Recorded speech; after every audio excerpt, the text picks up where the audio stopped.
കേരളത്തിന്റെ IT മേഖലയിൽ നിർണായക ചുവടുവയ്പുമായി കൊച്ചി ഇൻഫോ പാർക്ക്.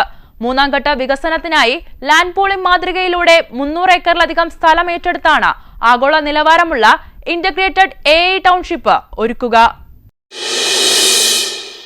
പുതിയ ലാൻഡ് പൂളിംഗ് നിയമപ്രകാരം നടപ്പാക്കുന്ന പദ്ധതിക്ക് ഗ്രേറ്റർ കൊച്ചിൻ ഡെവലപ്മെന്റ് അതോറിറ്റിയും ഇൻഫോ പാർക്കും ഒരുമിച്ചാണ് നേതൃത്വം നൽകുന്നത്. പദ്ധതി പ്രകാരം ലാൻഡ് പൂളിംഗിലൂടെ ഭൂമി കണ്ടെത്തേണ്ടത് GCDAയും ഫേസ് 3ലെ അടിസ്ഥാന സൗകര്യങ്ങൾ ഒരുക്കേണ്ടത് ഇൻഫോ പാർക്കുമാണ്. ഇതിനായുള്ള ധാരണാപത്രം ഇൻഫോ പാർക്കും GCDAയും മുഖ്യമന്ത്രിയുടെ സാന്നിധ്യത്തിൽ ഒപ്പിട്ടു. ആധുനിക നഗരത്തിന്റെ എല്ലാ ആവശ്യങ്ങളെയും തൃപ്തിപ്പെടുന്ന സൗകര്യങ്ങളോടെ കൊടുക്കണം.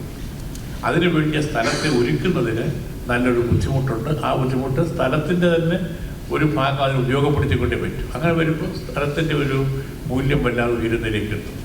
ഇത് ലോകത്ത് പലയിടത്തും വ്യാപകമായി ഉപയോഗപ്പെടുത്തിയതും പ്രാബല്യത്തിലുള്ളതുമായ സംവിധാനമായതുകൊണ്ട് കേരളത്തിലും അത് പ്രത്യേകിച്ച് നല്ല ഉയർന്ന സാക്ഷരതയും വികസന ആവശ്യങ്ങളെ മനസ്സിലാക്കുന്നവരുമായതുകൊണ്ട് തന്നെ ആവേശപൂർവ്വം തന്നെ മുൻപോട്ട് കൊണ്ടുപോകാൻ കഴിയുമെന്നാണ് ഞങ്ങൾ പ്രതീക്ഷിക്കുന്നത്. ഇന്റഗ്രേറ്റഡ് AI ടൗൺഷിപ്പ് എന്ന ആഗോള സങ്കല്പത്തിൽ ഒരുങ്ങുന്ന ഫേസ് 3 വികസനത്തിലൂടെ മുൻനിര ടെക് കമ്പനികളെയും ഗ്ലോബൽ കേപ്പബിലിറ്റി സെന്റർ മേഖലയിലെ പ്രമുഖ കമ്പനികളെയും ആകർഷിക്കാൻ ലക്ഷ്യമിടുന്നുണ്ട്.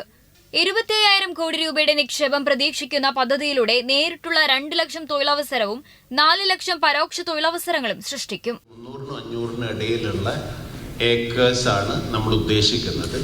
ഇതിന്റെ ഹൈലൈറ്റ്സ് എന്താണെന്ന് വെച്ച് കഴിഞ്ഞാൽ ഏകദേശം 20 മില്യൺ, അതായത് 2 കോടി സ്ക്വയർ ഫീറ്റ് IT സ്പേസ്. അതിന്റെ ഏകദേശം ബാഹുല്യം മനസ്സിലാക്കണമെങ്കിൽ ഇപ്പോൾ ഇൻഫോ പാർക്കിന്റെ എല്ലാ ക്യാമ്പസുകളും കൂടിയിട്ട് 9.2 മില്യൺ സ്ക്വയർ ഫീറ്റ് ആണ് ഉള്ളത്. അപ്പോൾ അതിനെ ഇരട്ടിയിലധികം ഫേസ് 3ൽ മാത്രം വരും.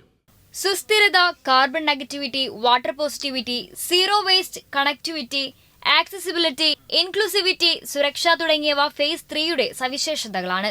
സ്വകാര്യ ഭൂവുടമകളുടെ സമ്മതത്തോടെ അവരുടെ ചെറിയ സ്ഥലങ്ങൾ ഒരുമിപ്പിച്ച് വലിയ പ്ലോട്ടാക്കി മാറ്റുകയാണ് ലാൻഡ് പൂളിംഗിന്റെ ആദ്യ നടപടി.